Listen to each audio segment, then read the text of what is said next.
Hey everybody, and welcome to another edition of Out Today and What I Missed, this time for May 9th, 2025. This week we have another 20 albums that we'll be covering, 8 that are out today and 12 that I missed along the way. Since we got so many albums to cover, why don't we just get right into it? First up, we have Behemoth with The Shit of God. Behemoth returns with their 13th album, which also celebrates 30 years since their debut album 17th, Storming Near the Baltic. The band has gone through quite the transition over the past 3 decades, from super raw black metal to some of the best produced black and death metal that you can find. When you think of black and death metal, Behemoth is almost always the first band you think of, and the new album almost feels like a return to form for it. The last couple of albums have been more whimsical and theatrical compared to their prior work, and Nurgle and company have brought back elements of the band that people have loved, finally, with this new album. It's 8 tracks and almost 38 minutes of Behemoth at their best, easily, since The Satanist. Don't get me wrong, there are still some more theatrical moments that happen here and there throughout, but they have taken a massive backseat compared to the punishing brutality of what Behemoth delivers best. The production is outstanding, the songwriting is so lean and mean, no songs over the 5-minute and 55 mark, and just pure, unadulterated chaos. The title track alone shows that Nurgle still has his style of expression, and many people will call that try-hard or pretentious, but I defy you to find a satanic band that isn't doing both of those things, and even more so. Simply put, this is the best Behemoth album in at least a decade, and it reminds you why Behemoth has become the established and profound band that they are. The fire has been lit under the band once again, and why it might smell like... oh, come on, you know where I'm going with this. Behemoth is through and through one of the best black and death metal bands, and I wouldn't want it any other way.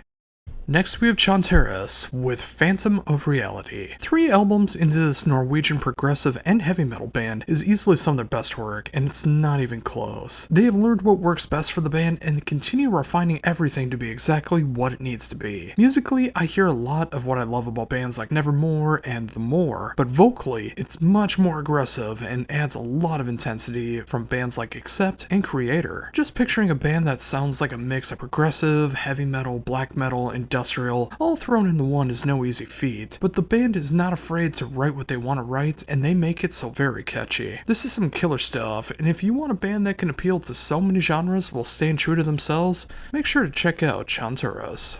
And now we have Death SS with The Entity. This is a band that's been around for 48 years, and on their 11th album, they sound fresher or really more undead than ever before. With 3/5 of a new lineup on this album, the band feels quite inspired, and you can hear that from beginning to end. This feels like an album the way that it used to matter, where the track listing is important, where it's not just a collection of songs, this is an album experience. The production feels like a remix and remaster of an album that came out in the mid-80s, in the best way possible. It's just raw enough, but it still sounds clear, giving everything an eerie feeling that you just can't replicate in any other way. Whether you grew up on horror rock and metal from the likes of Alice Cooper or Arthur Brown, or you just heard about this band from the likes of Deathless Legacy, who put out their latest album just a little bit ago this year, the genre is alive. Well, I mean, undead and well, and it's a fantastic thing to see. This is a spectacular album for anyone who likes their music rockin' and on the haunting side of things. Give this one a proper listen to see how the genre is done.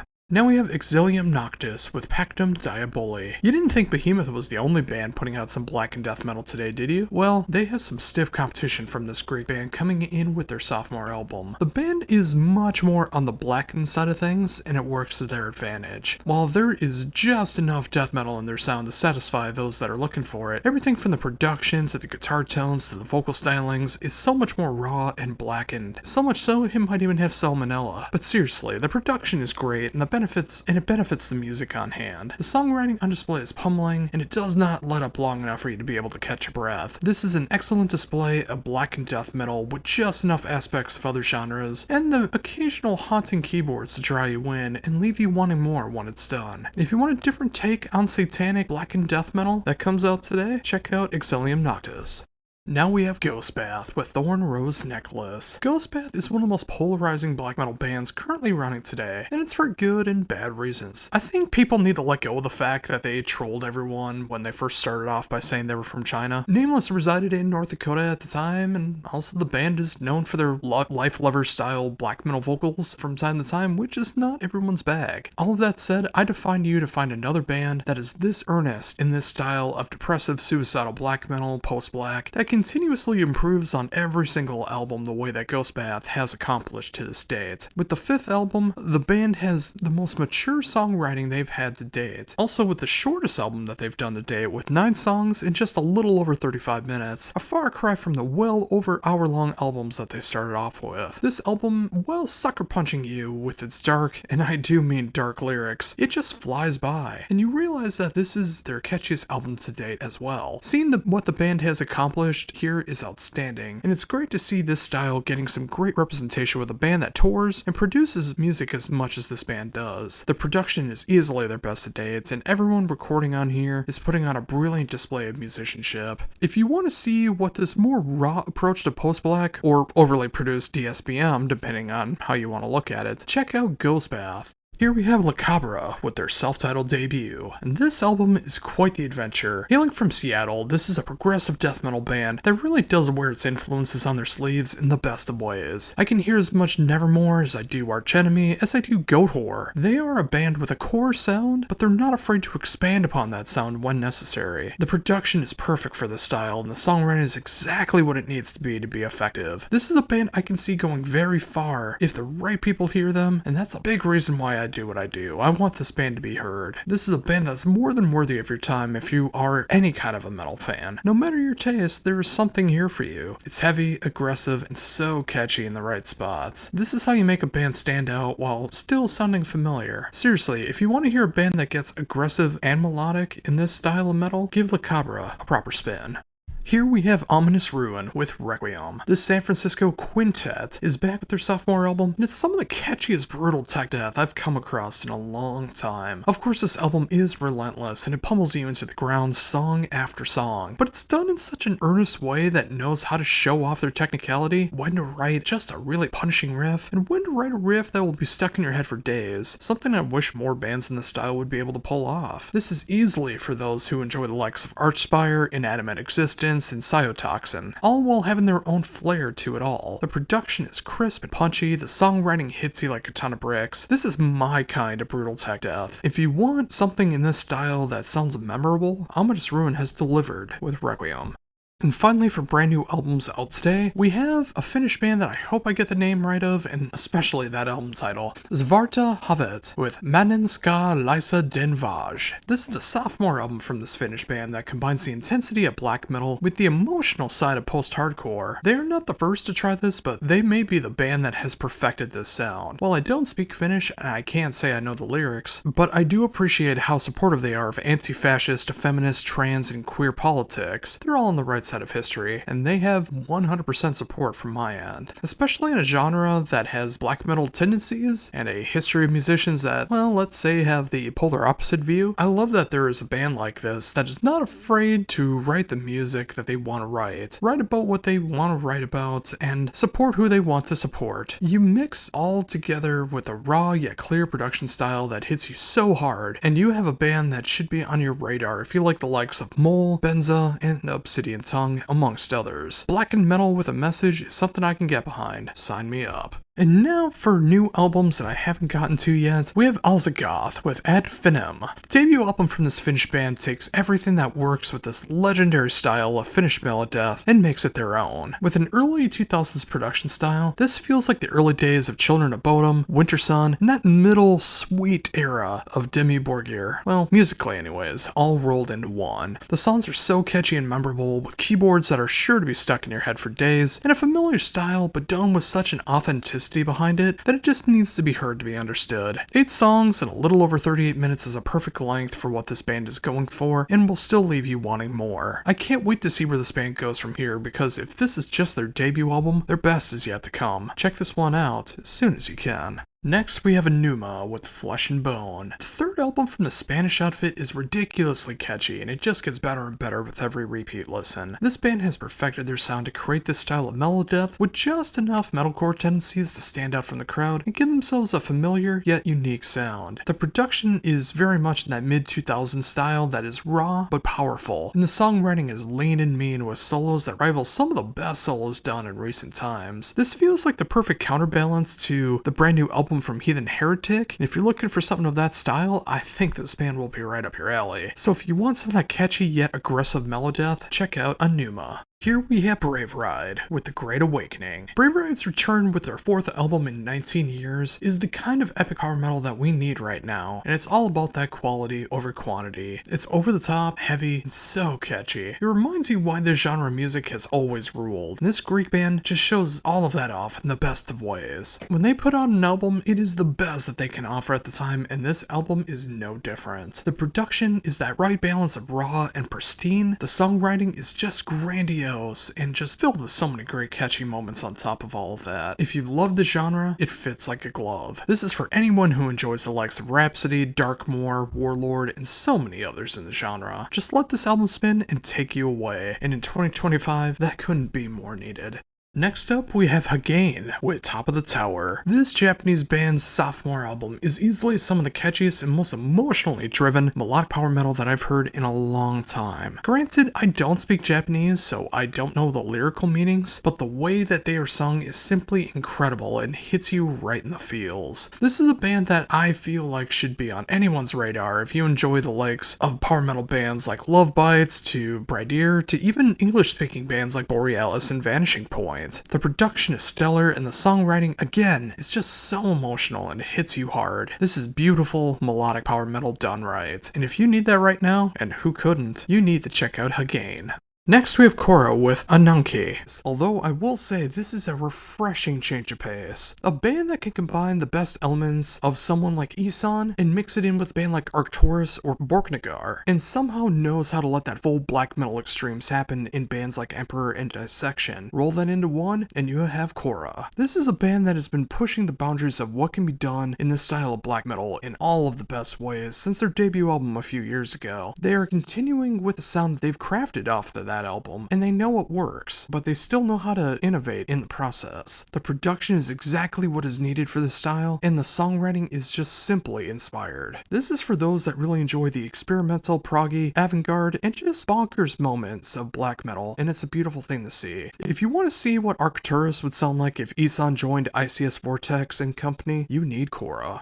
Up now is Mentalist with Earthbreaker. This German and Swedish band has released their 4th album, and it is, without question, their best album to date. It's everything that has made the band work since 2020, but they have perfected it just enough to still have some edge to it all. The production is so punchy and it hits hard, while the music on display is that right kind of melodic power metal that can be heavy, yet still have those melodies that still make you feel something. This is a band that should be on any power metal fan's radar if they aren't already, as they are putting out some of the best in this style in the 2020s. And somehow, even after 4 albums in 5 years, the band is showing no signs of burnout. This is easily some of the best of the genre, and if you don't believe me, all you have to do is check it out for yourself. This is how you make melodic power metal your own. Now we have Neopra with Eternal Source. Finally returning with their sophomore album after 11 years is this German band, and they prove it's all about quality, not quantity. With an almost entirely new lineup and 8 members of the band at that, the band takes the best of symphonic metal, adds the right amount of death metal edge to it all, and of course those gothic overtones to create a sound that is tailor-made for those who love early day Epica, middle to latter day Therion, and of course Leaves'. And on top of it all, a band that wants to write this grandiose style of music that is filled to the brim with sophistication, and you have one of the best symphonic gothic metal albums of 2025. The performances are beyond stellar, and the production is just what it needs to be effective. I am always for symphonic bands that don't want to lose their sound to be more modern, and Neopra is a shining example of what can still be done in this style. Seriously, if you are a symphonic metal band, you need this album and band in your life.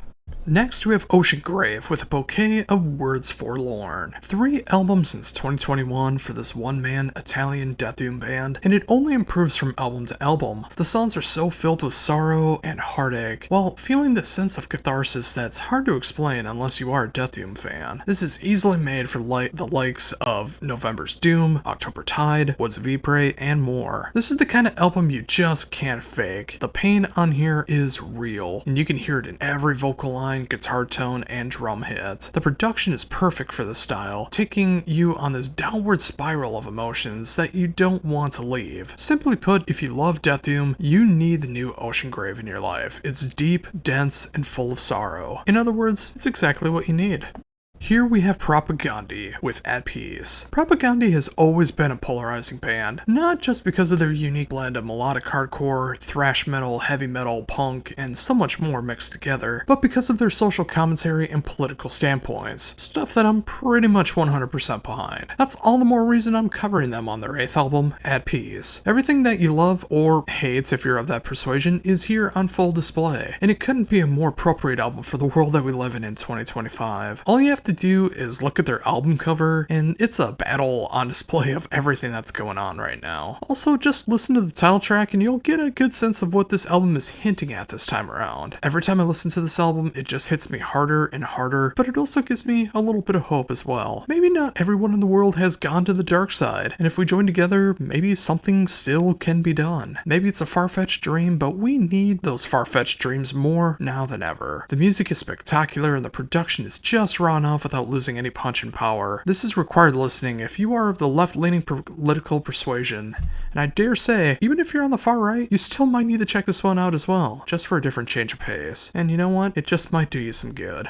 Now we have Pyres with Yun. The sophomore album from this Toronto band is quite the experience to behold. It takes the best of progressive, sludge, hard rock, and more to create a sound that feels authentic in how it's performed. You can hear elements of bands like Mastodon, Baroness, Mammoth Black, Red Fang, and even The Sword, well, musically anyways, throughout the album, and it feels so natural, and it's exactly what the music calls for. The production is perfect for the style, the songwriting, while going on many different ventures, all makes sense when you listen to the album as a whole. This is an excellent display of pushing the boundaries of what progressive sludge metal can be, all while finding elements of the past that bring it in for the uninitiated. This is a stellar release for the genre, and if you haven't checked out Pyres before, you owe them a shot if you enjoy this style. Next, we have Woe Bather with Swallowed by the Chains of Spirit Loss. Simply put, this is some of the best black metal I've heard all year so far. This is everything I love about the genre, put into one over-the-top grandiose package. 7 songs, 70 minutes and change, pure epic black metal. This is Keep of Calcian if you take out the symphonics. This is Spectral Wound with better production and epic song length. The songs, while long, still have some of the most memorable riffs that you'll hear in black metal all year, guaranteed. The vocals are blood-curdling in the best way, and the overall atmosphere of the album is what it needs to be for this style. If you want sad, powerful, and intense black metal, look no further than Woe Bather. I can't fathom what will top it for this style of black metal in 2025, at least to my ears.